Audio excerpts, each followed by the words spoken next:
You've seen the schedule. So let's not waste each other's time here, because we don't have a lot of time doing the hard stuff that we need to do to get to where we want to go. This is about winning. It's about winning the world championship, period. It's time for another edition of the Mike McCarthy Show, powered by Reliant Energy, inside the Globe Life studio here at the Star in Frisco. Bill Jones along with Cowboys head coach Mike McCarthy. A 12-5 NFC East championship season, but a first-round exit. I know it's been a busy week for you, Coach, this past week with all the exit interviews, all the players on the team. Talked to the team on Monday, but you look at the investment that everyone in the organization makes, and then just the abrupt end of the season. It has to have been an emotional week for you too. Yes, definitely, it still is. I mean, this is a loss that will sting for a long time for all of us. I mean, there's no question about that. But you know, our reality is this exit interview opportunity is important. I mean, it's important to try to sort through the emotion of it right now, and then the follow-ups that come off of this. So this is really an opportunity for us to grow and continue to build off of an excellent football ops that our culture that we've established here, and that's really the positive that comes out of these exit interviews. All right, playoff football. This is the first time for many on the roster. You got a young roster. What is it that you hope that those players learn from this experience? It's really been a common theme all year. Now we know, and it's tough. We felt we had a really good week of prep. I commend the team. The focus was outstanding on Wednesday.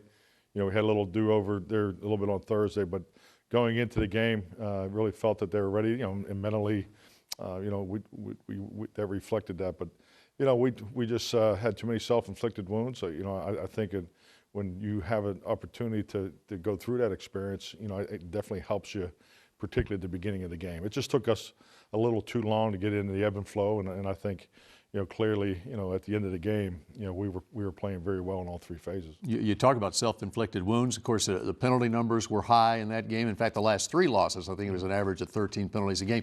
That doesn't mesh, though, with the mental makeup of this team, right? No, it does not. I mean, just doing historical studies, and it's just the way I've always done it as far as keeping track of we call it the Cowboy Six, the fundamentals of Cowboy football, and you have all your regulatory breakdowns each and every week, and one thing we spend a lot of time on are missed assignments and mental errors. So assignments are obviously alignment assignment, and then the part of the assignment during the play, but then you got the mental errors where decisions in the play. So it's we do a really good job of breaking that down, and this is probably one of my better teams in that area. If you look at we've hit the goal of the least number of mentals that you want to have in a game for this season, and really hit it regularly, and so with the penalties, it just doesn't really add up. So it's definitely something that we have to do a much better job of in the areas of penalties. Hearing from Dak Prescott after the game and this week, he's talked about he's probably taking a week off, and he's going right into the offseason after that. Going forward, when you've got someone like Dak Prescott, who is the leader of this team, it's got to make you feel good going forward with this team. Oh, no, absolutely. I mean, we had a long conversation about quarterback school and how it was done in the old days, and when did you start, and it really builds into his makeup. So I mean, there's always a preliminary part. We call them captain's workouts here. So and he's, like I said yesterday in a press conference, I mean, he's the magnet for particularly our offensive guys. So yeah, he will be at the forefront of everything we do in the offseason, no question. All right, we'll dive deeper into the makeup of this team going forward in 2022 later here on the Mike McCarthy Show. But up next, it's David Moore of the Dallas Morning News. The Mike McCarthy Show, presented by Reliant, is brought to you by AT&T, Ford, built for Texas, built for you. The University of North Texas, proud partner of the Dallas Cowboys. Miller Lite, the only beer of the Cowboys. It's Miller time. And by Reliant, an NRG company.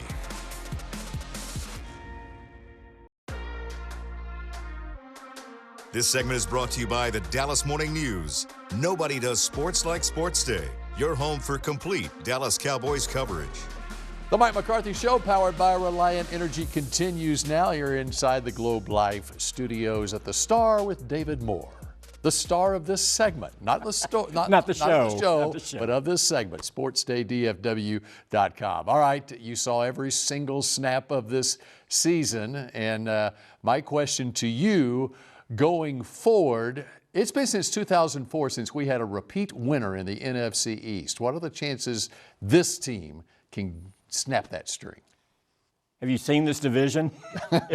if this team doesn't snap the streak, I think there is hope on this. And to me, this speaks to the other issue. I know everyone's focused on the 25, 26 years of not getting to the divisional round. Certainly understand that frustration. I would argue a big part of that late is that these Cowboys teams haven't been putting themselves in the postseason in back-to-back seasons. You know, this game against San Francisco, that was the first time that Dallas took the field for a postseason snap in 3 years and 4 days.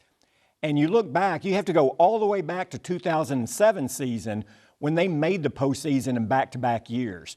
To me, I know it sounds simplistic to say that they need to put themselves back in the postseason again, but to me, that's exactly what they need to do. I think when you skip 2, 3, sometimes 4 years between playoff appearances, you're more likely to have the one-and-dones or hit the ceiling in the divisional round. So to me, the first step to getting where this team really wants to go is to put itself in the postseason again next year. Number one ranked offense and up there in takeaways, but what is the most concerning thing about this team that's going forward? Well, I believe the offensive line has deteriorated more as a group than maybe anyone thought or recognized early in the season. And I thought as the season went along, that was pretty apparent. I thought it was, painfully apparent in the loss to San Francisco in the wild card round. The issue you have there is how many places can you really replace in the offensive line in one season? And, they've got to get better play from their tackles. They've got to get better play across the board in the offensive line. And I think that is the emphasis, or will be one of the primary emphasis in the offseason in my mind. And you look forward to the offseason, and there are 21 unrestricted free agents and a lot of starters in that group of unrestricted guys. Yeah, some difficult call. I mean, Randy Gregory, you certainly want him back. You have a decision with Michael Gallup and Cedric Wilson are both free agents. You're not going to be able to retain both, and you have the injury issue with Michael Gallup. Dalton Schultz was a very key offensive piece for this team this year, but you have, Blake Jarwin under contract. Will you be able to afford Dalton Schultz based on the numbers he put up this year, or will he be more valuable to another team? A lot for them to work through. We didn't even mention Jaron Kearse, who had a career season and I thought was a vital part of their defense this year. That's right. More and more every year it seems like the offseason is just as interesting as the regular season. David Moore likes that because it gives him something to write about throughout the offseason. David, we appreciate it all season long here on the Mike McCarthy Show. And up next, a trip to the film room with Isaiah Stanback. This segment was brought to you by the Dallas Morning News. Nobody does sports like Sports Day. Your home for complete Dallas Cowboys coverage.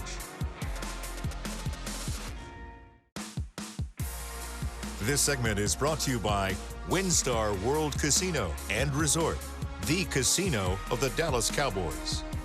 Welcome back to the Mike McCarthy Show, powered by Reliant Energy. We are in the film room. We've got Isaiah Stanback and the top 5 reasons the Cowboys did not beat the Niners, starting with penalties. Penalties. Y'all go ahead and strap into your seat because we have a lot to cover here in a short period of time.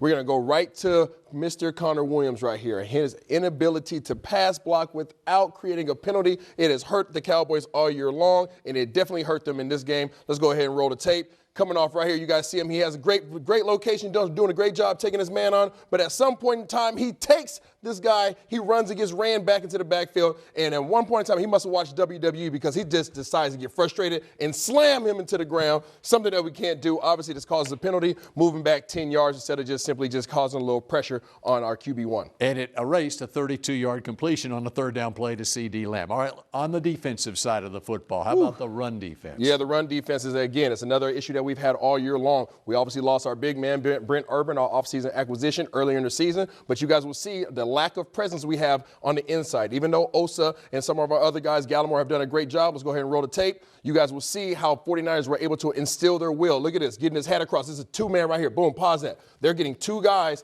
on our one guy. They're getting two guys on our one guy. They're kicking one guy out. Now you guys are going to see we literally have 5 guys that get caught up in this wash. 1, 2, 3, 4, 5 guys. Now go ahead and let it play a little bit more. Again, boom, pause that. Look at this lane right here. Look at this lane. These guys are getting a hat on a hat. You guys see their man right there is taking care of Gregory. They're getting up on Curse. And Debo, their most explosive runner, has all this room to simply go where he wants to go. That was all night long. 169 yards later, Dallas Cowboys lost the game. This is one of the reasons why. Exactly the way Isaiah showed us that San Francisco likes to run the ball last week. All right, how about pass protection? Not penalties, but just pass protection on offense. Dak was sacked 5 times, 14 quarterback hits. Unacceptable. And this, again, something else we struggled with all year long. A couple weeks ago, we came and told you guys about how teams like to pinch and take up all 3 of our linemen. Well, they saw that on film. They must have watched the Micah McCarthy show, because here they are again, taking their defensive tackle and consuming 2 of our offensive linemen. And who do they free up? Their number 1 man, Mr. Bosa, is going to come all the way around. Now, listen, we are taking, pause that for me 1 second. We have 1, 2, 3, 4, 5, 6, 7 blockers for their how many defensive linemen? 4, okay? And we should be more than okay in this situation. Aha, not so much. Where is Connor Williams' eyes at right now? What are you looking at, young fella? There's nobody here. Find some work. There's nobody in this box. Get your eyes on the swivel, because their number 1 player, Bosa, is coming to hit our QB1. Here he is getting the sack, something that you cannot have, and they were able to enforce their will with a 4-man rush all night long. How about just taking what the defense gives you? Now, this has been my frustration all year long, and everybody's been calling me a bad guy for calling it out. But here they are in their cover 4 technique right here. Okay, they can go cover 4 or they can go cover 3. Either way, these cornerbacks have the same responsibility. Okay, these guys are covering their third of the field, and when they do that, they have this much room. Look at this. You have your guy down here with 9 yards of space. Take it all day long, right? Nah, not so much. Not the Dallas Cowboys. Go ahead and run the play. All right, instead of taking these plays that they're giving us, go ahead, run it through, pause it right there. We have 2 guys. We have Cooper right here at the top, and we also have CeeDee Lamb down here at the bottom. These guys are wide open. These guys have their shoulder blades going to the end zone. These are easy passing catches, just as if we were in the backyard. But instead of taking the easy plays, no, we have to try to force it and make it difficult, throwing it down to our running back, who gets popped in the back of the head by their best linebacker, Warner. Unacceptable. We are unwilling to take what the defense has given us, and that hurt us all year long. Okay, and then just how about a will to win? That's exactly what this was. And this is a perfect example of their number 2 receiver, Brandon Ayuk, coming out and just wanting it more than the Dallas Cowboys. Go ahead and play it through. You guys will see this play. All right, good old Garoppolo gets the ball, drops back, has too much time, steps up, delivers the ball right out here to Brandon Ayuk, who gets past the yard markers. All right, Anthony Brown does a good job of coming up, making it a contested catch. However, the play is not done. The play is not done, and you guys see right here, pause it. At this point in time, we have a decision. Curse, you can come up here and make a big hit, knock the ball out, or we can sit here and watch it like we're watching TV and let this man, Ayuk, decide that he wants to get the first down. That extra effort is what we saw all night long. The 49ers simply just wanted it more than Dallas Cowboys, unfortunately, that night. Isaiah's top 5 reasons the Cowboys were unable to come up with a victory against the Niners. And more, the Mike McCarthy Show in just a moment.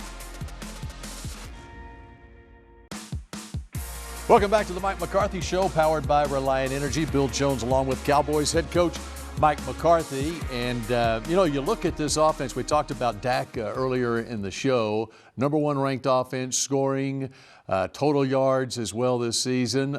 There were some blips along the road, though, some bumps in the road as you go. When you assess the whole thing, going back to day 1 of this regular season on into the playoffs, where do you think things are with this offense? Well, I mean, the first thing is we'll be different on offense next year regardless. I mean, that's just how the league goes. But, yes, I think number 1, if you look at our offense, very high on production, over a 17-game season. So, a tremendous amount of positives. I think like anything, a lot of attention is on the not so positives. And so when I look at our offense, I think you have to take the whole body of work into account. And with that being said, it's, the numbers speak for themselves. But, yeah, we definitely had that stretch here of, 4 or 5 games where we struggled, and there was a lot of factors and variables went into that, and and that's really something that we need to do a better job of, because and every team does it. We went through it at a high rate in 2021 or 2020, and we had a lot of guys missing and so forth. But you have to find ways to win and be productive.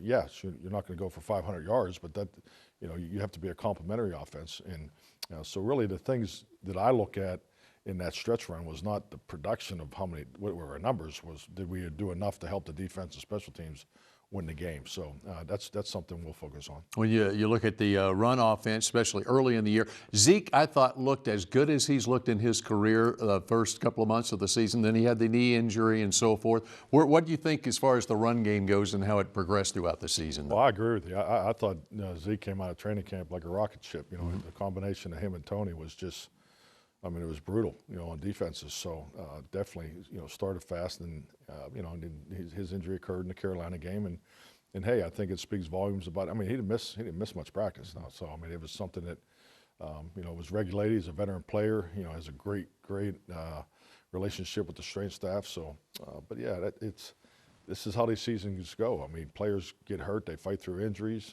These guys play with a lot of things that people are not aware of, but that's all part of their commitment. Defensively, what can you say about Micah Parsons? Yeah, Micah had a huge impact on our defense, and I think just talking with him yesterday, what's next is really how people will attack him, and so that'll be exciting for him. That comes to every guy that has success early in his career, and he'll be fighting that battle the rest of his career, and we're excited about moving him around and making sure he continues has the key opportunities. The strides that you made defensively this year, obviously in the takeaway category, led by Trayvon with his 11 picks on the season, and the acquisition of players going back to free agency in the offseason. There's so many of those guys that made an impact. The turnaround on defense was immense, wasn't it? Absolutely, and just frankly, not just on the field, but in the locker room. I think.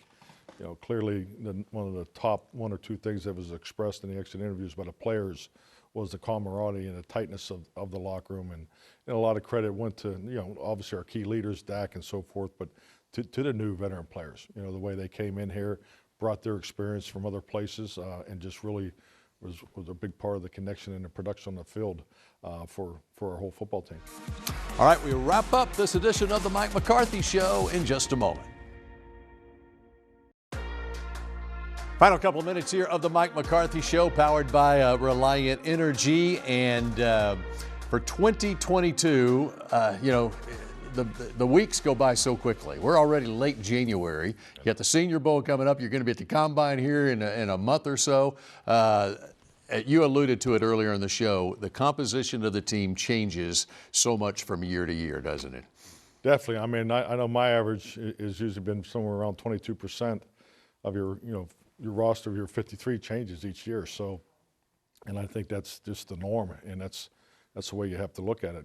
Trust me, we would love to just keep who we have and get started for next year. I think that shows how we feel about our players, and but it's it's part of the business challenge in this league, and so we'll just take it one step at a time. And we're not naive to the fact that when a player plays here, his value is going to go up. So hopefully it works out for the best. After 2 years, you got to feel good about the nucleus that you have and the hope going forward for next season. Definitely, I really love the nucleus, and more important, what we've established. So it came together the right way. It took a little longer than probably I would have hoped, but I think the second year is always a key year in the development of a program. You have to take a big step in your second year, and we definitely did that this year. And to wrap it up, I've got an unsung star. She's not going to like it.1she'll probably edit it out of the show. Well, it's about time. You're overdue. Overdue here. But Roxanne Medina, our producer here on the Mike McCarthy Show, yes, she deserves a standing ovation. She will not put a picture of herself on there. She's so humble and everything, but we could not do this every week without Roxanne. And so much more. I can't say enough about Roxanne and what she does, not only for the show, but for our football team. All of our videos, our Saturday night motivational videos. So one of a kind, does a phenomenal job. All right, appreciate it, Coach, and we appreciate you for joining us throughout the season here on the Mike McCarthy Show, and we will see you again leading into the 2022 campaign. The Mike McCarthy Show, presented by Reliant, was brought to you by Ford, built for Texas, built for you. Bank of America, the official bank of the Dallas Cowboys. Miller Lite, the only beer of the Cowboys. It's Miller time. Geico, switch today and see all the ways you could save. And by NFL Game Pass. You'll never miss a game again. Enjoy full and condensed game replays from Week 1 to the Super Bowl.